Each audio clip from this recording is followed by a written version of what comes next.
morning, dear aspirant. So all you are doing well and great. I hope that. So daily ஒரு tips வந்து நான் உங்களுக்கு கொடுக்குறேன்.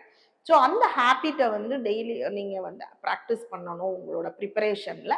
So அதை இம்பார்ட் பண்ணும்போது ஒரு பெரிய சேஞ்ச் கண்டிப்பாக ரிசல்ட்டில் வரும். ஸோ அக்கார்டிங்லி இன்னைக்கு நான் சொல்ல போகிறது previous year question is a Mantra.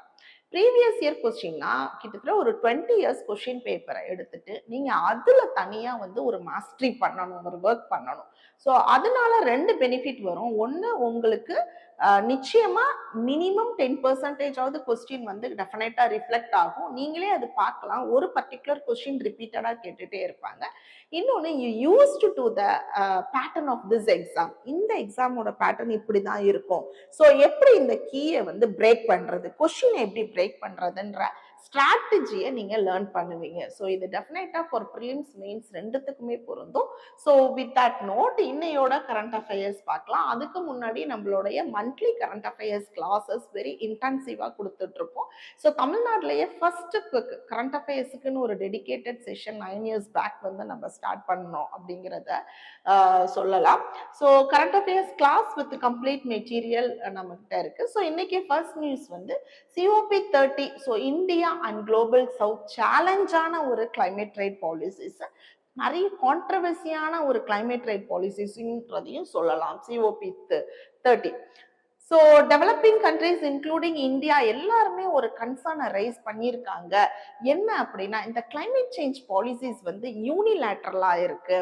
என்ன யூனிலேட்டரலா? இன்டர்நேஷனல் ட்ரேட்ல இது ஒரு பெரிய இம்பாக்டை கிரியேட் பண்ணணும். ஸோ இதை வந்து இம்மீடியட்டா வந்து சரி பண்றதுக்கு ஒரு ஃபார்மல் டிஸ்கஷன்ஸ் கொண்டுட்டு வரணும்னு சொல்லியிருக்காங்க. ஸோ என்ன அது யூனிலேட்டரலா இருக்குன்றத பார்க்கலாம். முக்கியமான கிளைமேட் என்னன்னா, கிளைமேட் ஆம்பிஷன் வெர்சஸ் ஈக்விட்டி. ஈக்விட்டின்னு சொல்லும்போது எல்லாரையுமே சரிசமமா நின்று பார்க்க முடியாது.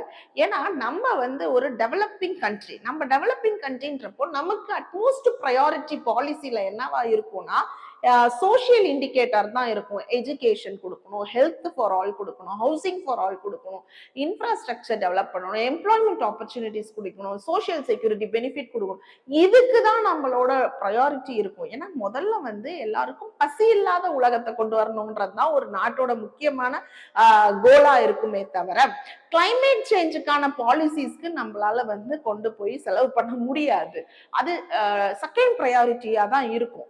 ஆனா யாரோ ஒருத்தர், the polluter pay principle, someone have polluted and they made this entire earth global temperature வந்து அதிகமாக்கி இருக்கிறதுக்கு இந்தியா மாதிரியான கண்ட்ரி வந்து பே பண்றதுன்றது ஏத்துக்க கூட ஒரு விஷயம் இல்லையா? அப்ப ஈக்விட்டின்றது யாரு பொல்யூட் பண்றாங்களோ let them pay more, யாரு லெஸ் பொல்யூட் பண்றாங்களோ let them pay less அப்படிங்கிறது தான் கிளைமேட் சேஞ்ச் பாலிசியில இருக்கக்கூடிய ஈக்விட்டின்ற கான்செப்ட். ஸோ அப்ப கிளைமேட் ஆம்பிஷன் வெர்சஸ் ஈக்விட்டின்றப்போ டெவலப்டு நேஷன்ஸ் என்ன பண்ணணும்னா, யூனிலேட்டரலா கிளைமேட் பாலிசிஸை இம்ப்ளிமெண்ட் பண்றாங்க. டெவலப்பிங் கண்ட்ரிஸ் வந்து அவங்களுக்கு அந்த பேர்டனை, ஏன்னா இன்னைக்கு இந்த டெம்பரேச்சர் இவ்வளோ பிரச்சனைக்கும் காரணம் வந்து டெவலப்டு கண்ட்ரிஸ். அவங்க அதிகமான எனர்ஜிஸை இதெல்லாம் யூட்டிலைஸ் பண்ணதுனால. ஸோ கார்பன் ப்ரொடெக்ஷனிசம் பார்க்கும்போது மெஷர்ஸ் லைக் CBAM அவங்கெல்லாம் வந்து டெவலப்டு நேஷன்ஸை வந்து ஒரு ஷீல்டு மாதிரி ப்ரொடெக்ட் பண்ணிக்கிறாங்க. ஸோ இந்தியன் ஸ்டீலு, அலுமினியம்னா நம்மளால ஒர்க் பண்ணவே முடியல. ஏன்னா நமக்கு வந்து அந்த ரா மெட்டீரியல் கூட வர மாட்டேங்குது. ஏன்னா அவங்க கிளைமேட் ரிலேட்டடான பாலிசிஸ்ல கொண்டு வர்றாங்க. ஸோ அதை கொடுக்கறதுக்கு கூட பிரச்சனை. ஸோ இது வந்து ரிப்பீட்டட் த்ரெட் இருக்கு அப்படின்றது தான். CBAM-னா carbon border adjustment mechanism, European union devise பண்ண ஒரு விஷயம். ஸோ கார்பன், அதாவது எப்படின்னா இம்போர்ட்ஸுக்கு டாரிஃப் போடுறாங்க. டாரிஃப்ன்றது similar to the tax. So அந்த டாரிஃப் இம்போர்ட் எதுக்கு போடுறாங்க அப்படின்னா கார்பன் டாரிஃப். ஸோ ஒரு ப்ராடக்ட் எமிஷன்ஸ் அதிகமா இருக்குன்னா அதிகமான டாரிஃப், எமிஷன்ஸ் குறைவா இருக்குன்னா குறைவான டாரிஃப். அதாவது ஸ்டீலு, அலுமினியம் இது எல்லாத்தையும் டெவலப் பண்ணி எக்ஸாஸ்ட் பண்ணிட்டாங்க. யாரு? Developed countries. நமக்கு இப்பதான் அது தேவைப்படுது. இப்ப வந்து அதுல நமக்கு டாரிஃப் அதிகமா பண்ணாங்கன்னா நம்ம எப்படி அதை வந்து யூட்டிலைஸ் பண்ண முடியும்? ஆப்வியஸா ஒரு கண்ட்ரில இன்ஃப்ராஸ்ட்ரக்சர் வரணும்னா நமக்கு தேவை ஸ்டீல், அலுமினியம், இது எல்லாமே தேவை. இன்ஃபேக்ட் எலக்ட்ரிக் வெஹிக்கிள்க்கு கொடுக்கக்கூடிய செமிகண்டக்டருக்கு கூட நமக்கு பேசிக்கான ரா மெட்டீரியல்ஸ் நம்ம இம்போர்ட் தான் பண்றோம். ஸோ அந்த இம்போர்ட்ல இந்த டாரிஃபை இன்க்ரீஸ் பண்றாங்க. அப்ப இந்த கார்பன் லீக்கேஜை ப்ரிவென்ட் பண்ணணும், ஃபேர் காம்படிஷன் வரணும் அப்படிங்கிறதுக்காக கொண்டு வந்த கிளைமேட் பாலிசி தான் இந்த carbon border adjustment mechanism. But that actually hinder the developing countries economy. So common but differentiated responsibilityன்றது தான் ஒரு கோர் ஐடியா. என்னன்னா இது வந்து ஒரு இன்டர்நேஷனல் என்விரான்மெண்டல் லா, யுஎன்எஃப்சிசி, கியோட்டோ புரோட்டோகால், பாரிஸ் அக்ரிமெண்ட் எல்லாருமே இதை வந்து அக்செப்ட் பண்ணாங்க. எல்லா கண்ட்ரீஸும் ரெஸ்பான்சிபிலிட்டி ஷேர் பண்ணணும். அதான் common but differentiated responsibility. Responsibility எல்லாருமே எடுத்துக்கணும். ஆனா அந்த ரெஸ்பான்சிபிலிட்டி ஈக்குவலா எடுத்துக்க கூடாது. அப்ப ஹிஸ்டாரிக்கலா யார் அதிகமா எமிட் பண்ணாங்க அவங்க ரெஸ்பான்சிபிலிட்டி அதிகமா எடுத்துக்கணும். இப்ப யார் எமிஷன் குறைவா பண்றாங்க அவங்களுக்கு ரெஸ்பான்சிபிலிட்டி குறைவா கொடுக்கணும். ஸோ கரண்ட் கெப்பாபிலிட்டி இதெல்லாம் பொறுத்து கொடுக்கணும். அதுதான் காமன் பட் டிஃபரன்ஷியேட்டட் ரெஸ்பான்சிபிலிட்டியோட கிளைமேட் பாலிசி. ஸோ இப்போ இது ரெண்டுத்துக்கும் தான் கான்ஃபிளிக்ட். ஒன்னு கார்பன் பார்டர் அட்ஜஸ்ட்மெண்ட் மெக்கானிசம், இது ஒரு கிளைமேட் பாலிசி. இன்னொன்னு காமன் பட் டிஃபரன்ஷியேட்டட் ரெஸ்பான்சிபிலிட்டி, இது ஒரு கிளைமேட் பாலிசி. ரெண்டுத்துக்கும் டிஃபரன்ஸ் பாருங்க. இது வந்து trade policy unilaterally imposed by European union. இது வந்து குளோபல் கிளைமேட் ஜஸ்டிஸ் பிரின்சிபிள். அது சோஷியல் ஜஸ்டிஸ் மாதிரி climate justice principle multilateral and எல்லாமே நெகோசியேட்டடான ஒன்று. இது டு ப்ரொடெக்ட் யூரோப்பியன் யூனியன் இண்டஸ்ட்ரியை ப்ரொடெக்ட் பண்றதுக்கு சீப்பரா ஹை கார்பன் இம்போர்ட்ஸ் வரணும். இது இட் என்ஷூர் ஈக்விட்டி, எல்லா டெவலப்பிங் கண்ட்ரீஸுக்கும் பொருத்தமான ஒரு விஷயம். இது வந்து கரண்ட் கார்பன் இன்டென்சிட்டி டிஸ்டிங்ஷன்ஸ் இதெல்லாம் இல்லாம இது ஹிஸ்டாரிக்கலா கான்ட்ரிபியூஷன் கெப்பாசிட்டி இது. ஓகே, அடுத்தது டெவலப்பிங் கண்ட்ரீஸ்ல இதனால என்ன இம்பாக்ட் ஆகும்னா இது வந்து ஒரு ப்ரொடெக்ஷனிஸ்ட். இவ்வளோ இம்போர்ட் டாரிஃப் அதிகமா இருக்கும்போது கண்டிப்பா என்ன பண்றாங்க, ப்ரொடெக்ஷனிஸ்ட் தான். நம்மளால என்ன பண்ண முடியாது, ட்ரேட் பண்ண முடியாது. ஸோ இது வந்து ஒரு பெரிய இஷ்யூவா வர்றதுக்கு வாய்ப்பு நிறையவே இருக்கு. அதனாலதான் இப்ப இந்த கன்சர்ன்ஸை எடுத்து எல்லா நாடுகளும் சேர்ந்து யூனிலேட்டரலா ஒரு டிசிஷன் எடுக்கணும் அப்படின்னு சொல்றாங்க. இது யூரோப்பியன் கிரீன் டீலோட ஃப்ரேம் ஒர்க், யூரோப்பியன் யூனியனோட எமிஷன் ட்ரேடிங் சிஸ்டம், அந்த ஒரு பர்டிகுலர் யூரோப்பியன் யூனியன் கொண்டு வந்தது. ஸோ இம்போர்ட்டர்ஸும் அவங்க அந்த எமிஷனை ரிப்போர்ட் பண்ணணும்னு சொல்றாங்க. ஸோ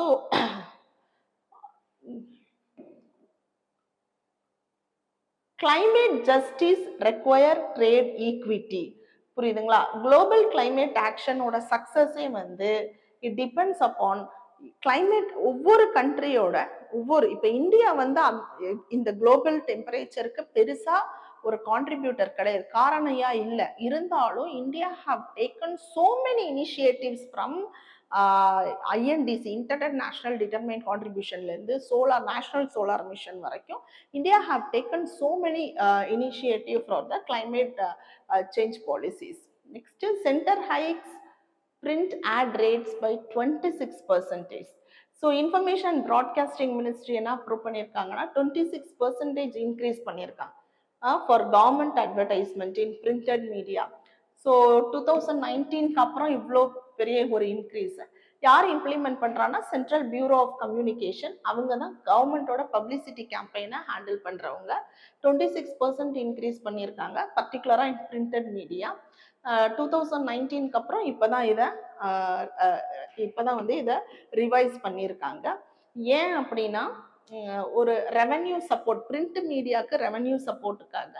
ஸோ ஏன்னா பிரிண்ட் மீடியால பெரிய சோஷியல் மீடியா வந்த பிறகு பிரிண்ட் மீடியா வந்து it's actually losing it's relevance. அதனால அது மட்டும் இல்லாமல் அவங்களோட ஆப்ரேஷனல் காஸ்ட், காம்படிஷன் பர்டிகுலரா digital competition, quality journalism sustain ஆகணும் அப்படிங்கிறதுக்காக, அண்ட் ட்ரெடிஷ்னல் மீடியாவை வந்து ப்ரொடெக்ட் பண்ணணுன்றதுக்காக கவர்மெண்ட் இது ஒரு சப்போர்ட்டிவ் சிஸ்டமாக கொண்டு வந்திருக்காங்க. So central bureau of communication பொறுத்த வரைக்கும் அவங்க மினிஸ்ட்ரி ஆஃப் இன்ஃபர்மேஷன் ப்ராட்காஸ்டிங் கீழே இருக்கக்கூடிய ஒரு ஆர்ம் 2017 எஸ்டாப்ளிஷ் பண்ணியிருக்காங்க. டைரக்டரேட் ஆஃப் அட்வர்டைசிங் விஷுவல் பப்ளிசிட்டியை மர்ஜ் பண்ணாங்க. ஃபீல்டு பப்ளிசிட்டியும் இன்டகிரேட் பண்ணியிருக்காங்க. Song and drama division also. இந்த 3 பாடியும் வந்து 3 டைரக்டரேட்டையும் இதுக்கு கீழே கொண்டு வந்திருந்தாங்க 2017. ஸோ த கோர் ஃபங்க்ஷன் வந்து கவர்மெண்டோட கவர்மெண்ட் ஸ்கீம்ஸ், ப்ரோக்ராம், பாலிசிஸ் இதெல்லாம் மக்களுக்கு கம்யூனிகேட் பண்ணக்கூடிய ஒரே பாடி அவங்க. So and they also plan and execute the campaigns அது பண்ணுவாங்க. ஸோ மீடியாஸ் ஏஜென்சிஸை எம்பேனல் பண்றது அண்ட் அவேர்னஸ் கேம்பெயினை நடத்துறது, பப்ளிக் ரெஸ்பான்ஸ் என்ன இருக்கு கவர்மெண்ட் இனிஷியேட்டிவ்ஸ் இது எல்லாமே அவங்க கொண்டு வருவாங்க. So it is headed by director general CBC and works under the Ministry of Information and Broadcasting, operate through regional and field across India they are operating. And but அவங்க வந்து ஒரு one body தான், Unified Communication Agency under Government of India. Okay, so அவங்களோட features என்ன அப்படின்னா integrated approach, particularly elections அப்போ they conduct more awareness campaign and public health கேம்பெயின்ஸும் பண்ணுவாங்க. Social sector schemes like Swachh Bharat mission, NREGA அந்தோட கேம்பெயினையும் தே வில் பி டூயிங். அதுதான் அவங்களோட main part.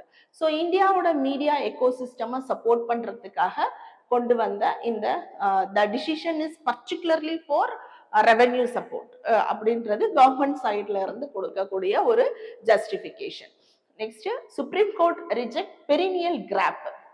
So long term air pollution policy தேவைப்படுது அப்படின்றாங்க. கிராப் அப்படிங்கிறது கிரேடட் ரெஸ்பான்ஸ் ஆக்ஷன் பிளான். என்னன்னு பார்க்கலாம். சுப்ரீம் கோர்ட் என்ன சொல்றாங்க அப்படின்னா, இந்த ஷார்ட் டேர்மா நீங்க ஏர் பொல்யூஷனை கண்ட்ரோல் பண்றதுக்கான பாலிசி வந்து டஸ் நாட் ஒர்க். நமக்கு சஸ்டைனபிள் சொல்யூஷன் வேணும். பர்டிகுலரா டெல்லி ஏர் பொல்யூஷன் கிரைசிஸ்ல கோர்ட் வந்து டைரக்டா சென்ட்ரல் கவர்மெண்ட்டுக்கு ஒரு டைரக்ஷன் கொடுக்குறாங்க. இமீடியட்டா லாங் டேர்ம் பாலிசியை டிவைஸ் பண்ணணும். ஸோ தட் கிராஜுவலா அது பொல்யூஷன் ரெடியூஸ் ஆகுற மாதிரி இருக்கணும். ஸோ பர்டிகுலரா it should not affect this daily wage labours எல்லாம் சொல்லியிருக்காங்க. So Delhi's annual winter crisis எதனால வருதுன்னா, முக்கியமா இந்த கிரைசிஸ் வரதுக்கான கான்ட்ரிபியூட்டர் வந்து பஞ்சாப் ஹரியானால இருக்கக்கூடிய stubble burning, vehicular emissions, construction dust and industrial pollutions. So supreme court என்ன சொல்றாங்கன்னா, வின்டர் பொல்யூஷன் கிரைசிஸ் டெல்லி என்சிஆர்ல அதிகமா வர்றதுனால ரோட் ஆக்சிடென்ட்ஸ் அதிகமா நடக்குது. ஸோ லாங் டேர்ம் அப்ரோச் வந்து நமக்கு தேவை. ரூட் காஸோட ப்ராப்ளம் என்னன்றதை ஐடென்டிஃபை பண்ணி அதை ரெசால்வ் பண்ணணும். கிராப்ன்றது கிரேடட் ரெஸ்பான்ஸ் ஆக்ஷன் பிளான். இது ஏர் பொல்யூஷன் கண்ட்ரோல் மெஷர்ஸ் என்சிஆர்ல மட்டும் கொண்டு வந்திருக்காங்க. ஸோ சுப்ரீம் கோர்ட் 2016 வந்து இமீடியட்டா இதுக்கான ஒரு இனிஷியேட்டிவ் எடுக்கணும்னு சொன்னதுனால கொண்டு வந்த ஒரு விஷயம். ஸோ அப்ப ஏர் குவாலிட்டியை வந்து மெஷர் பண்ணுவாங்க. மாடரேட் என்ன, poor, very poor, red category, green category. But it is just monitoring standard. What we are going to take to control the measures, அது வந்து அதை இப்ப கொண்டு வாங்க அப்படின்றத சொல்லியிருக்காங்க. ஸோ ஃப்ரம் சீசனல் அதாவது வின்டர் சீசனுக்கு இந்த ப்ரோக்ராம், சம்மர் சீசனுக்கு ஆட் ஈவன் பாலிசி, இத மாதிரி எல்லாம் இல்லாம பெரினியல் மீன்ஸ் ஒரு லாங் டேர்ம் சொல்யூஷன் என்ன கொண்டு வரலாம். So seasonally October to February மட்டும் இந்த பீக்ல இதை பண்ணக்கூடாது. Perennial crop we need. So that is what the Supreme Court is directing the central government. Perennial gap அப்படின்றது சீசனலா இல்லாம across any time air quality index கொடுக்கணும். ஸ்டேஜ் வைஸ் மெஷர் பண்ணும். Poor to severe category கொடுக்கணும். Year round ஆக்டிவேஷனா இருந்து இதை resolve பண்ணணும்னு சொல்லியிருப்பாங்க. So அந்த கிராப்ல வந்து 4 ஸ்டேஜ் இருக்கு. Stage 1, 2, 3 and 4. ஸ்டேஜ் 1 வந்து very poor. Air quality index 201 to 300 இருந்ததுன்னா மெக்கனைஸ்டு ரோடு ஸ்வீப்பிங் தேவைப்படும். டஸ்ட் ரொம்ப சப்ரஸ்டா இருக்கும். இது வந்து ஸ்டேஜ் 2 பொறுத்த வரைக்கும் அது very poor. Strict dust control தேவை. கம்ப்ளீட்டா கோல் வுட் எல்லாம் வந்து பேன் பண்ணுவாங்க. பார்க்கிங் சார்ஜஸ் எல்லாம் அதிகமா என்ஹான்ஸ் பண்ணுவாங்க. ஸ்டேஜ் 3 வந்து சிவியர், 401 to 450. கன்ஸ்ட்ரக்ஷனை உடனே நிறுத்துவாங்க. பிரிக்கு, ஹாட் மிக்ஸ் பிளான்ஸ் இது எல்லாத்தையும் ஸ்டாப் பண்ணுவாங்க. இண்டஸ்ட்ரியல் ஆபரேஷனை ரெஸ்ட்ரிக்ட் பண்ணுவாங்க. ஸ்டேஜ் 4ன்றது சிவியர்னு சொல்லப்போ ஹெவி வெஹிக்கிள்ஸை பேன் பண்ணுவாங்க. ஸ்கூல்ஸை க்ளோஷர் பண்ணுவாங்க. எவ்ரி இயர் டெல்லியில அட்லீஸ்ட் 1 மந்தாவது ஸ்கூல் க்ளோஷர் பண்ணுவாங்க. எப்பனா இந்த ஏர் குவாலிட்டி இண்டெக்ஸ் ஸ்டேஜ் அத கிராப் வந்து ஸ்டேஜ் 4க்கு போகும்போது நான் எசென்ஷியல் பப்ளிக் ஒர்க்கை ஸ்டாப் பண்ணுவாங்க. இண்டஸ்ட்ரீஸை சர்டன் இண்டஸ்ட்ரீஸை ஷட் டவுன் பண்ணுவாங்க. ஸோ இதுதான் கேட்டகரிஸ். ஸோ இதை யார் இம்ப்ளிமெண்ட் பண்றா அப்படின்னா commission for air quality management. They are responsible and they will be implementing the GRAP. Supporting body வந்து local municipal body, state PCB pollution control board. So and other agencies also coordinating in this. So long term policy வேணும் அப்படிங்கிறது தான் கேட்டிருக்காங்க. அடுத்தது India's trade deficit surges 141% to 21.8 billion. So trade deficit ட்ரமாட்டிக்கலா வந்து 21.8 billion டாலருக்கு வந்து போயிருக்கு. கிட்டத்தட்ட 141% increase. This is very massive.